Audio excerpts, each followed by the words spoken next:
End of another day. End of another day. Switching it up. Instead of doing this in the mornings, my coffees, this is my wind down time. Wind down time. More focused, more relaxed possibly. What to share today? Lots of voices for certain. Lots of voices for certain. I find it a little more challenging to bite my lip. Some of the other items that are going on in the world that I hope to God, I pray, all of you are aware of.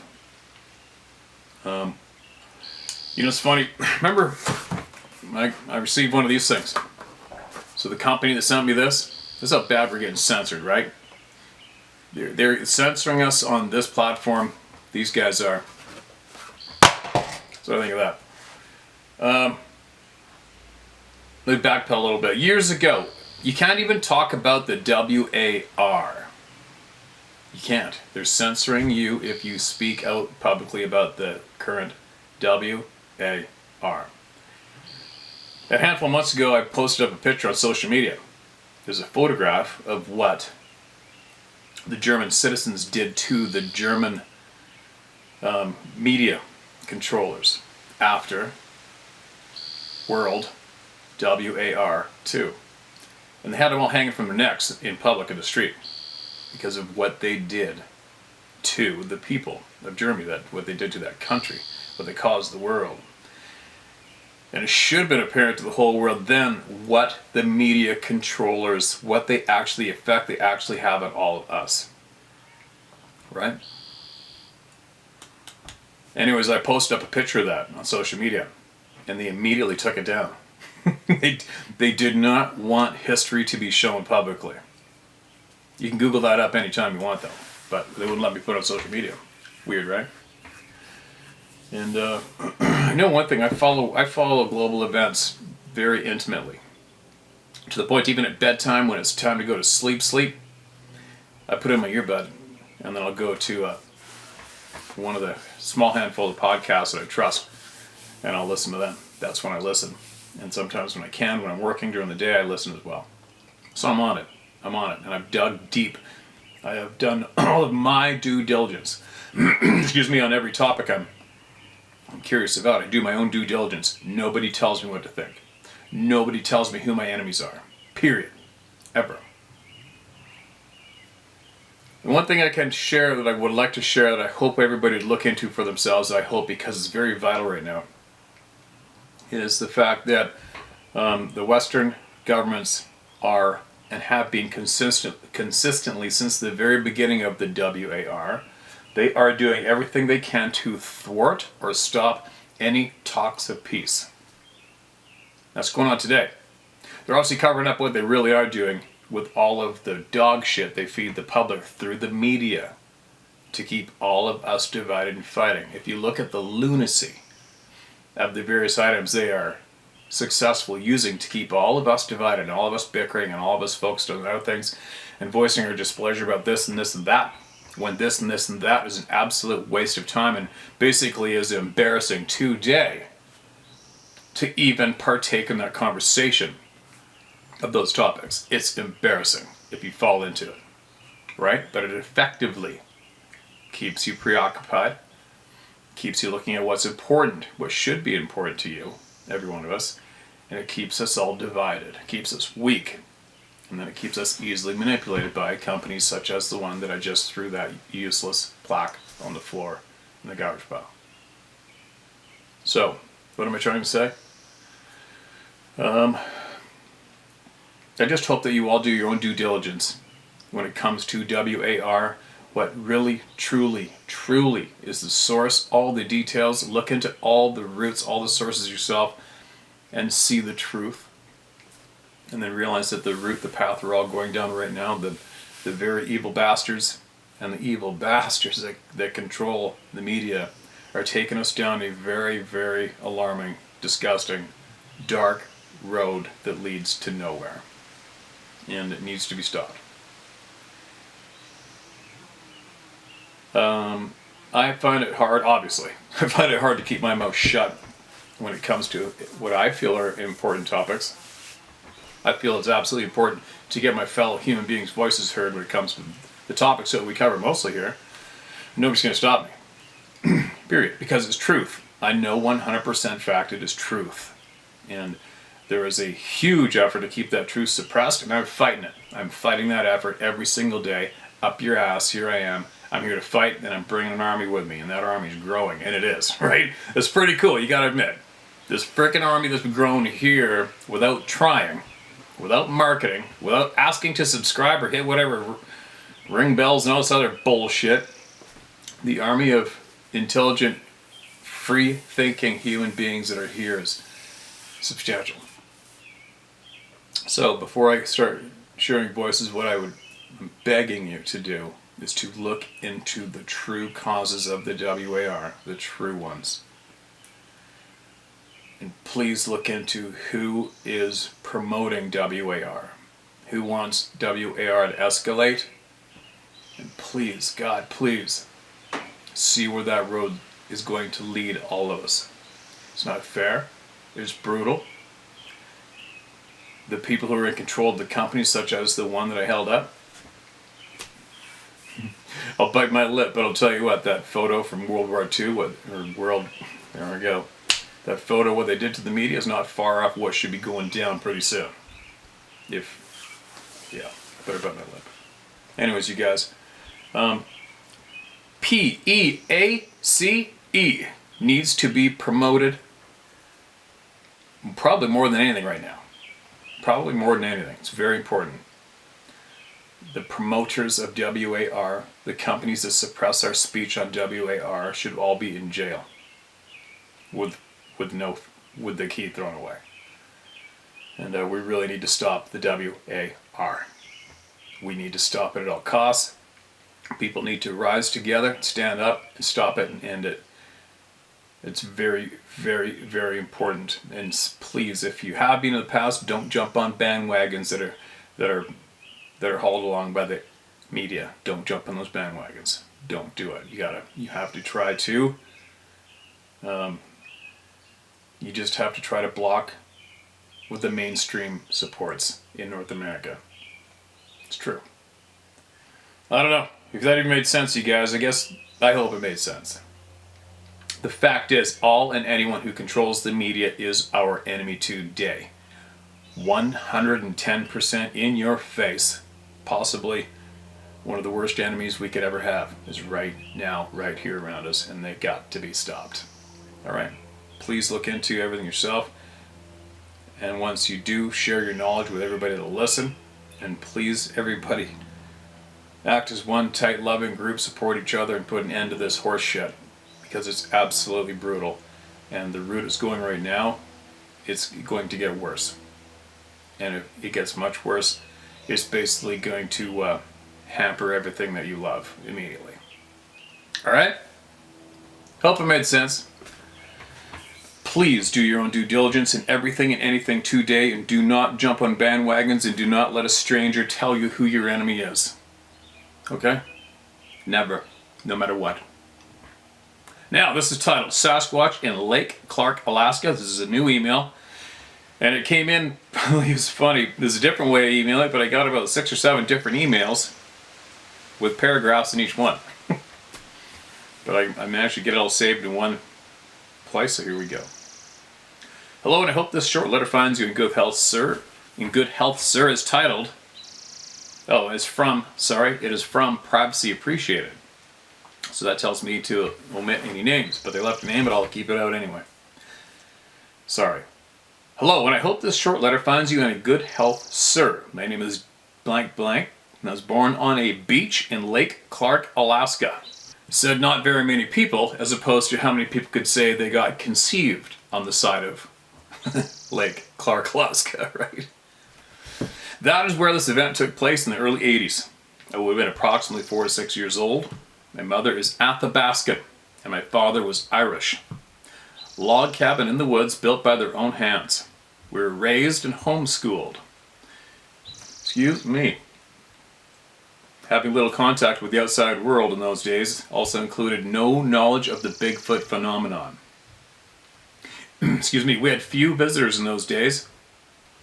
My limited understanding of the world was stories and the reality surrounding our simple upbringing. terrible hot summers and extraordinarily cold winters were the norm. You knew who was coming to visit by the sound of the airplane, boat, snow machine, or three-wheeler headed our way. Years of my big game guy dad and dutiful mother was the norm. Fishing, hunting, gardening, all quite difficult. We had a dog team long before snow machines. The brown and black bears took no heed that we were in their territory, walked through calmly like they owned the place. The dogs would mostly cower. Except one. He's lucky that bear didn't remove his head. So one summer morning I needed to get to the outhouse to relieve myself, but being young and quite afraid of everything in the wee hours, I did as I always did and peeked carefully out the windows for any monsters, as one does. Having seen a few bears, by then I can't say I was so much afraid as wary. So I peek out the windows. No lumbering giants nearby. But we lived in a bay or small inlet with the gravel beach that stretched 200 yards at roughly a 90-degree angle to the part the cabin was on. That 200-yard beach turned into a vertical rock face. I've kept this in the back of my memories for decades because only a trusted few believe or understand. For many years I thought what I had seen was a bear or a family friend who previously dressed up as Santa. I convinced myself for about 20 years it must have been a bear. I woke my brother and he saw it too. But to this day he won't say a word about it. Tried to wake my parents, telling them I saw a bear, but they didn't budge. I don't even remember if I left the house for the outhouse. It stood perfectly upright, not hunched over like on TV, walked with a man's gait or stride, didn't seem to be in any hurry. Now that I think about it, it was probably 3 or 4 or 5 in the morning. Very tall, long legs, kind of orange-red brown fur, slenderish build. The dog team never made a sound. I didn't, it didn't, like it belonged there more than we. I hunt and fish and camp, and that's the only encounter I've had. I live in a different part of the state now, crowded. What I saw was living its own life and wanted nothing to do with us. It doesn't haunt me, but I sometimes wonder where they and we fit in. I count myself lucky to have seen just one. I hunt with only concerns about people, wolves, and bears. They are a natural threat. You have many more years of experience in the woods and mountains than I. What do you think they think of us? End of email. All right. Appreciate your email big time. I'm surprised that the rest of your family hasn't had any knowledge about them, considering how they raised you, what they did, where you guys lived. Excuse me. What do they think of us? I mean, obviously I can't speak for them, but if I only went by the patterns of what we share with each other here, if I had to go by the evidence and the strong pattern, it would be that they look at us with absolute disgust. On average. That is the more popular reaction if you look at everything reported to us and take out the averages and what dominates. Far more times these beings look at us with, quote, absolute hate and disgust, end quote, look on their face when they look at us. I chance that being was looking at me like it wanted to kill me. Right? So, if it was a pattern on the other side of the coin, then we would be commonly hear the words, and you'd be saying in the comment section below, no, we've heard about 5,000 people say, the thing just looked at me with love and respect and wanted to be my friend.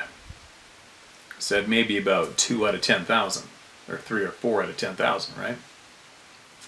So, but I'm not speaking, I'll slow down you guys, I'm not saying how we look upon them. A lot of human beings want to be friendly with them. A lot of human beings want to respect them. A lot of human beings want to leave gifts for them. But the majority of these beings look at us with disgust, disdain, and absolute hatred. Want nothing to do with us on average. That is the more common denominator at this point of the game. So, do I feel hated when I've been in the woods near where I know these beings are? I've never felt hate yet. I felt alarm, I felt pressure, I felt discomfort, I felt terror. One more terror, I was terrified, I felt more threatened. I felt like my life was being threatened when that being ducked down and hid out of the way after I spoke out to it. But I think any kid would, right? Any human being would. When you engage with a human being in the middle of frickin' nowhere in the evening, right there, we're face to face. There's no getting out of it. You can't pretend you didn't hear me speak to you, and you go intent on going dead silent and taking cover and hiding and slinking away. Holy shit! What's this idiot trying to do, right?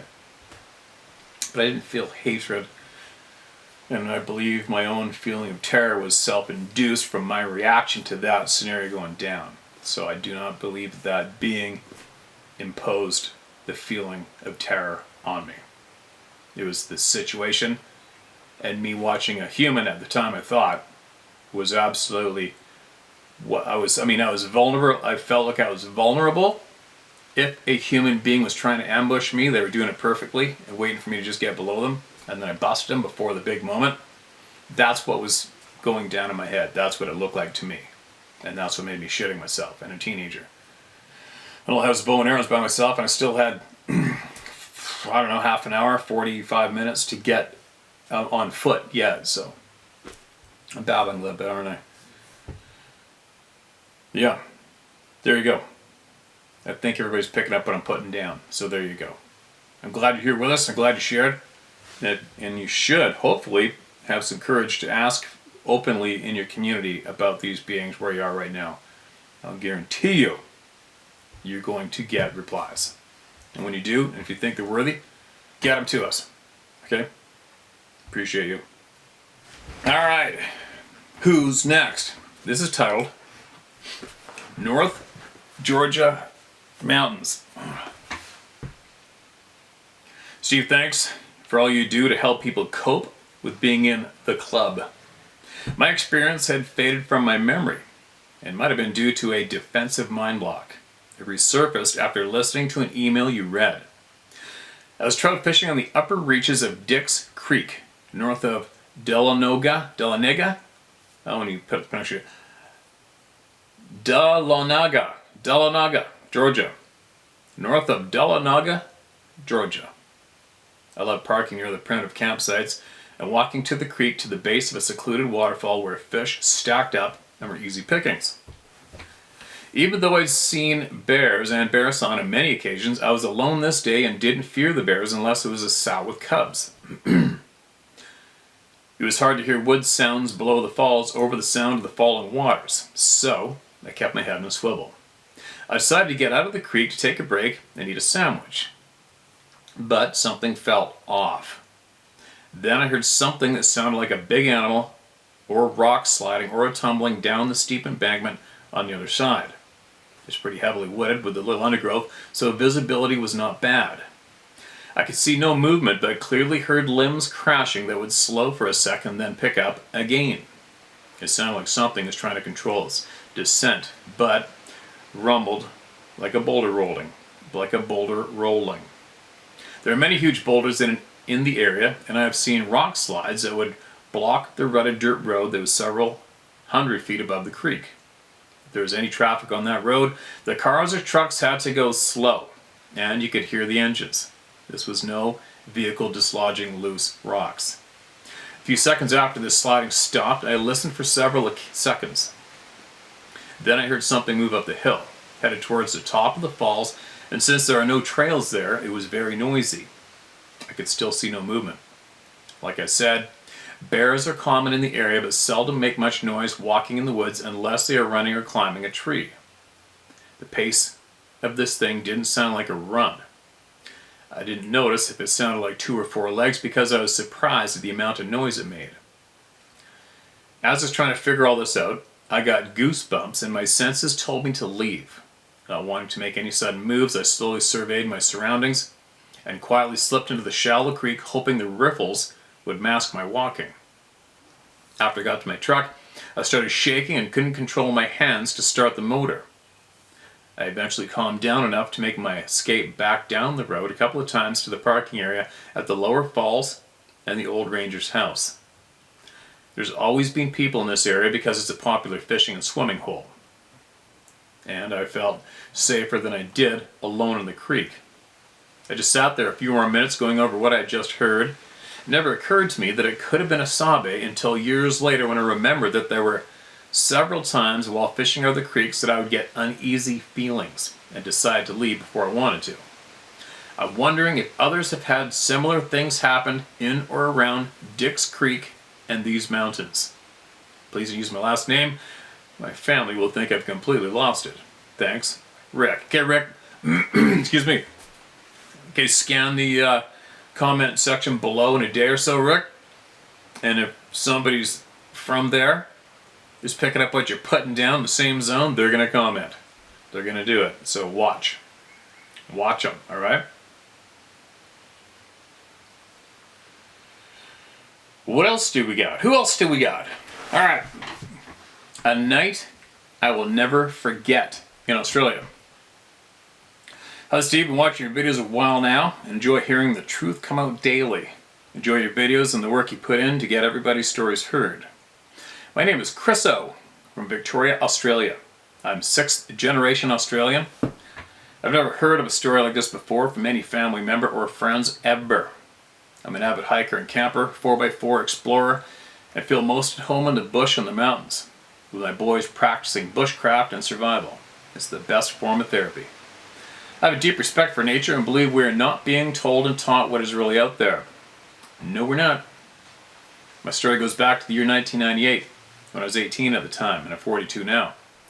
In Gippsland, Victoria, which is dairy country, beautiful rolling green hills, the Strzelecki Ranges. Strzelecki Ranges. Strzelecki. The smell of cow shit and milk always brings back my childhood, haha. On this night, me and my friend had gone to the town of Moe, pronounced Moe, to the Ice nightclub. We spent the evening chasing skirt, but lucked out. But got a few numbers, haha. The club closed around 2 a.m. So we decided to head back to my hometown of Yarragon, which is only about a 25-minute drive. As we got on the Princess Freeway to head back to home, the fog really set in and was very thick. The fog was so bad, we were lucky to be driving around 50 to 60 kilometers an hour. We had music playing and talking away about our night out, driving very slow, not being able to do bugger all. We were the only car on the road, so we just rolled down the highway. Just before getting to the town of Trafalgar, which is the small town before Yarragon, the Trafalgar Cemetery is just outside of the town on the left side of the highway. As we came along the road, and a slight bend which was to the left, all of a sudden something jumped into the middle of the road. The hairs on the back of my neck are standing up now typing this. Luckily, we were driving so slow for a lack of visibility, this thing was huge, and I mean big. I'd never seen anything like this in my life. We have no large animals this big in Australia, so I thought until this night. My friend Adam, who was driving the car, slammed on his brakes. It was like it jumping on the road and us coming around a slight bend, and we both didn't expect it. And both met unexpectedly. This creature was on all fours, but it wasn't. It was hard to describe. It just stopped and stared at us. And this thing is only 25 to 30 feet away from us in the open in heavy fog. It was covered in hair, longer on the forearms and the legs. Gray to black parts, silvery in the headlights. The eyes glowing red and big from the headlights. It was on its hands and feet. The arms were massive and very long and thick and muscular. As it just sat there in a squat position, its arms were straight down, holding itself up. The arms weren't so long, its head and shoulders were straight up. The arms were so long, its head and shoulders were straight up looking at us. If I get in this position, I can't look up with my hands on the floor. with massive hands from memory pointed. Sorry, with massive hands from memory pointed, period. Its back was dropping down and bent huge legs. The head and face resembled a wolf / aggressive dog, but the snout was shorter, more pushed in. The height of this thing to its head had to be at least 5 to 6 feet off the ground. And this thing is squatting. So try to picture if this thing stood up. The shoulders had to have been 3 to 4 foot wide. At this time, it felt like a good minute of looking at each other, but it was probably closer to 10 to 15 seconds. Everybody, time 15 seconds, start now. It's a long time. In wildlife, whatever. In outdoor world, it's a long time. My face was up against the windshield trying to figure out what I'm looking at. My friend Adam burst into tears instantly, from fear, I guess. Being cold outside, you could see this thing taking massive inhales and exhales, and the chest moving in and out. It moved in a way like it didn't know whether to attack or flee. It was terrifying to look at.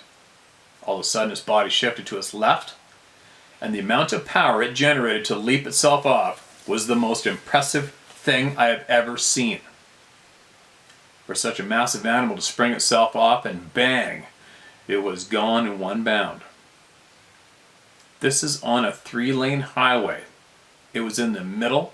It cleared a land and a half in one bound. It cleared a land and a half in one bound.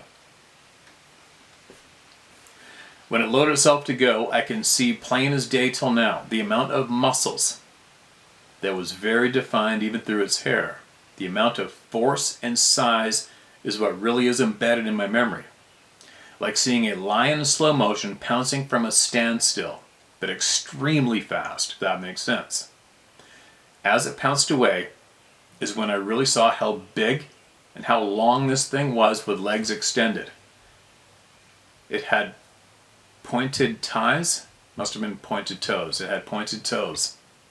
Even though it was sideways, if it stood up, it would have to be 8 to 10 feet tall. After it was gone, we just sat there. I don't know how long, but it felt like a long time in silence with Adam crying. A part of me didn't want it, and a part of me didn't want it to leave. This hasn't stopped me from going into the wild remote bush, solo or in a group. But there's a lot of times since I get a strong feeling of being watched. If my gut tells me something is wrong, I listen. More when I'm alone in the wild, but not every time. My apologies if this is hard to read. It's the first time I've written this down. Keep up the awesome work, mate. I appreciate everyone for sharing the stories. I have other stories of first-hand encounters that I'll try to share also. Cheers, brother Chriso. Okay, Chriso, hope you're safe down there. And a croc hasn't got your ass yet. That's a pretty alarming sight to see, right? And I hope everybody on here understands the courage it takes to share something so absolutely outrageous in description. Right? But it's just another piece of the puzzle.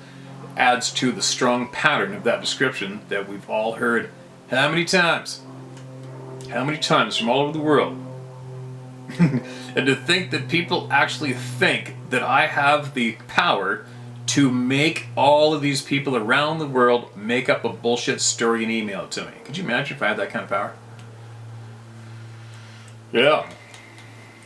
Appreciate you, Chriso. And of course we want to hear the rest. We want to hear it all.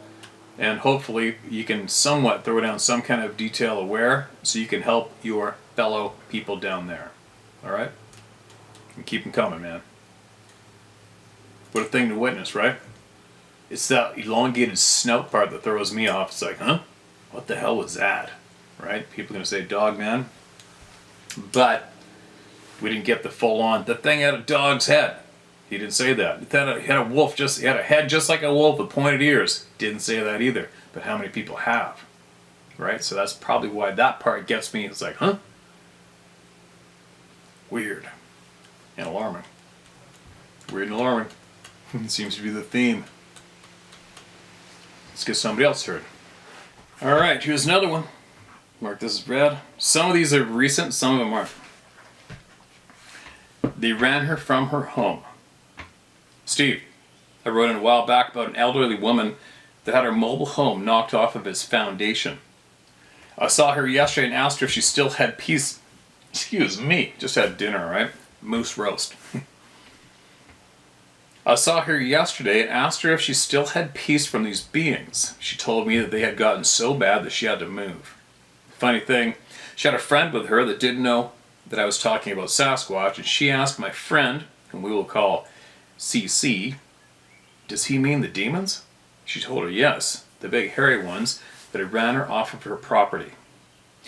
I'm going to be interviewing her again, and I'm going to try and help her. I just don't know how yet. Have a great day, Steve. I'll keep the public informed as I'm informed. All right. All right, it'll be interesting to hear if moving helped her or if they followed her. So we'll be looking forward to hearing your report and how she's making out. And hopefully if she does indulge in the internet, you can send her to this channel so she knows she's not alone. You know? Keep us posted, man. This one's titled Sabe Encounters When We Were Younger. Hey there, Steve. Been listening to your channel for almost a year and heard about it before I subbed. I'm writing in from London, Ontario. Quick note, you guys. I do not unsubscribe any of you, and I do not delete your comments.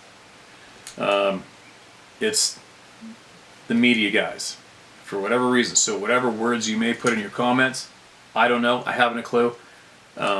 They delete it. They take it down, all right? So you probably have to mix up how you word something because we are being censored to the frickin' nuts right now. And check your subscription status, I guess, because they unsubscribe people from this channel non-stop without them knowing. All right? There you go. And I also believe they're starting to stop the new videos from coming up in your feed. Not everybody, obviously, but a lot of people aren't getting anything in their feed. They're unsubscribed, and they're getting their comments taken down. All right? Until they have to go out of the way to type in this channel in the search bar to find it again. So just so you know, it's not me. All right? Sorry. Moving on with I'm writing in from London, Ontario. I'm not an avid hunter, but I always have been outdoors loving and quite a lot more time doing it when I was younger. I was in beavers, cubs, scouts, and army cadets. The encounter happened in the Wildwood Conservation Area near St. Mary's. There's a pretty fair amount of timber surrounding the park and area. I remember going on a 3-hour bike ride through some of the trail systems. Anyways, when I was younger, say maybe 10 to 14 and a little older, our parents had a trailer there for years. We'd always go up every weekend. Me and my friend Joey met a few years after I'd been in there for a bit and then became good friends. We liked using our Est-wing axes and cutting wood. That was my favorite act for the saddle, by the way. We eventually found a spot, say an hour walk into the woods, just off one of the trails. Actually ended up clearing all the dead timber out so you could see in from the trail and new growth started happening. So we had to go a little deeper to do a more permanent spot. So in the summers, all the time, we'd go and chop down dead trees, cut them up, and sell them to people at the trailer park for firewood at about $5 a bundle. We had a big tree meeting point halfway to our little wood cutting camp. We had a big tree meeting point halfway to our little wood cutting camp we made in the forest, where I'd dump lumber, and we'd come back at the end of our day in the forest and take all the wood back to the park. Well, always when we were alone, Joey and myself, I feel like we were being watched by something or stalked. Not if there was 3 or more of us. We brought my step-siblings and a couple friends sometimes, but we'd mostly be alone in those woods. When I'd leave Joey to dump off a few bundles of wood at the meeting tree, while he stayed at camp and cut some more, I'd be walking back, and when I would cut off the main trail back into the timber towards the path to a big tree, the forest would get eerily quiet. No birds chirping or squirrels running around, deer, frogs, etc. Just silence, and the rows of trees would go on for longer than they seemed and a little darker. Interesting point. Take note of that point, you guys.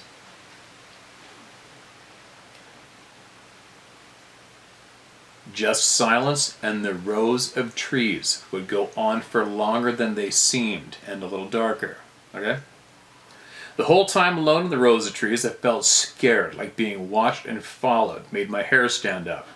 I say in my head like an automatic response to try to fight off the fear that I'm here cutting down dead trees to bring back for firewood.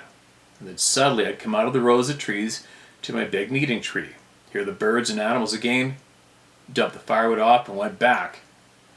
Excuse me, got a frog in my throat.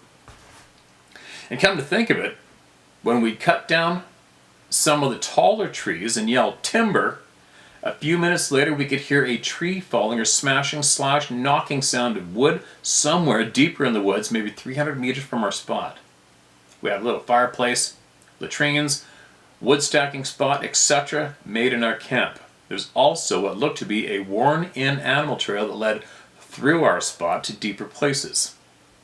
Also, near the back part of our area, up in the trees, there was like almost a Blair Witch looking shapes and things tied up to branches in the trees. Some of it almost looked like runic symbols, R-U-N-I-C symbols. I just remember showing my stepsister / stepbrother them, and they thought the stick shapes were weird as well. We thought maybe there was natives or something in the woods, lol. My friend and I have spoken of the times we'd always cut wood, and I didn't think much of it until I've been listening to your channels. I asked him a few weeks back to think back to cutting wood all those times and if he felt like we were being watched or stalked. He said he felt like he was being watched, observed, and hunted. His hairs were up all the time. He also said when I left the camp for my trips with the wood, it would also go quiet all around when there should have been at least one kind of animal making noises. Even the cicadas would go quiet, and said that he knew something was watching.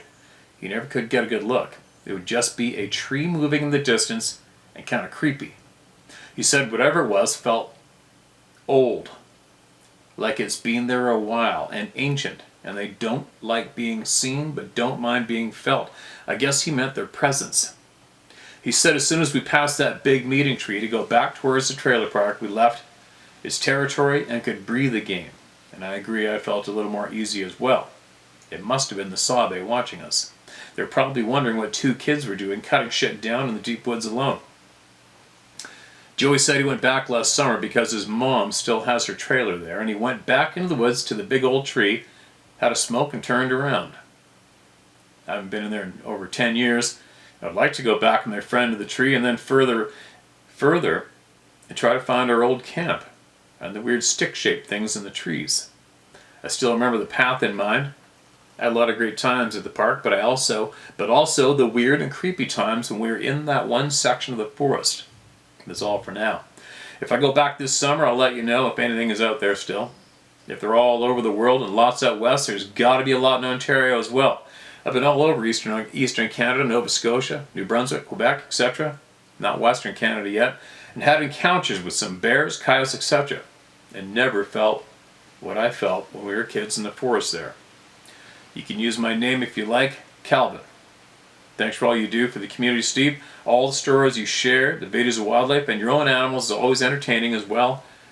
I like to just put on your videos. They're always good to listen. Until the next time, thank you. Cheers. Okay, thanks for that, man. Excuse me. Where's this frog coming from? Yeah, go back. Go back. Take pictures. Videotape it.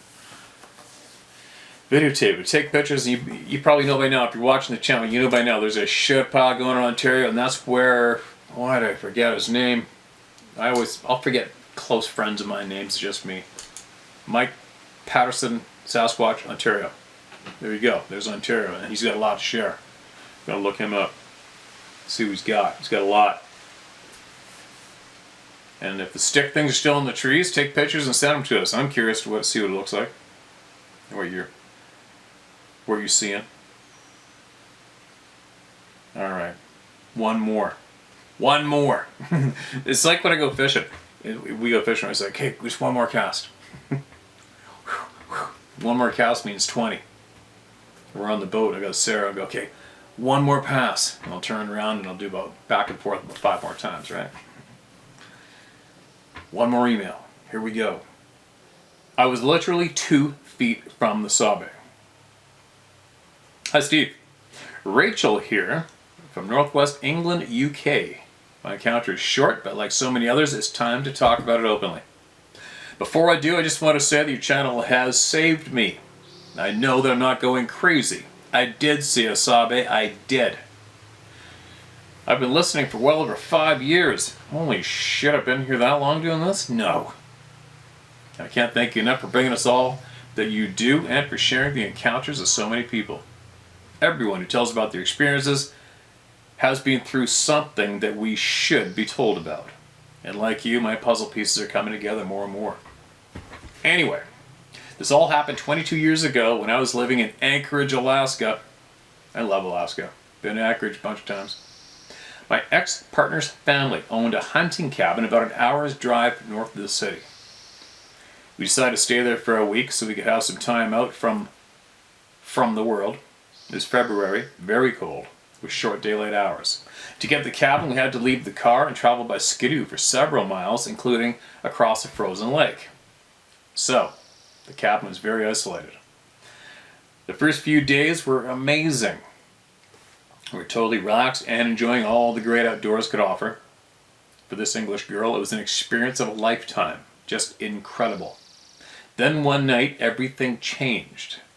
I was woken by a scratching noise outside the bedroom window. I initially ignored it, thinking it was a little critter digging for something. Remember, I'm English and naive to what was out there. But the scratching continued, and I started to get curious.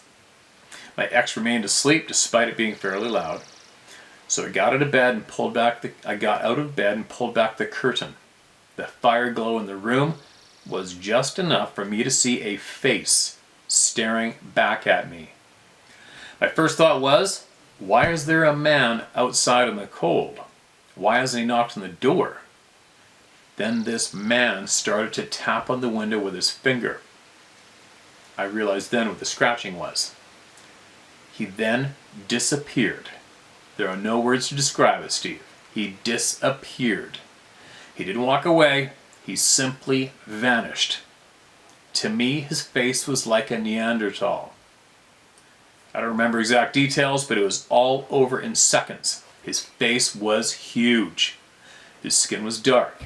His eyes were fixed onto me and looked very human. He didn't seem surprised to see me either. And this all happened 2 feet apart. I didn't feel scared, just shocked. I didn't tell my ex because at the time I thought he'd think I was delusional. Maybe I should have. He might have told me something. Steve, TBH, I never told a soul. TBH? Whatever. Who would believe me? When I did tell my parents, they looked at me like I was telling tales. So I kept it quiet for 17 years.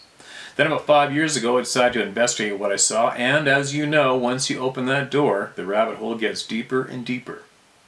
My thoughts on saw bay from my encounter is that they are still there, even when they vanish. Reflecting on what happened to me, I think he just cloaked. And I agree there's something about eyes that is part of the full connection.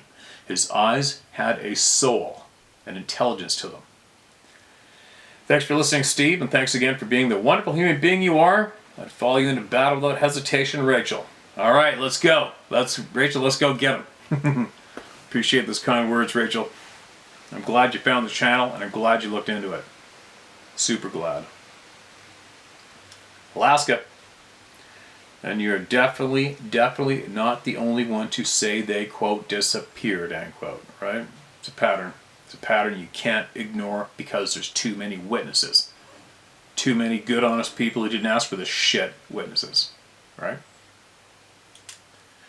Anyway, gotta get my butt in gear. And, I guess we haven't figured out yet.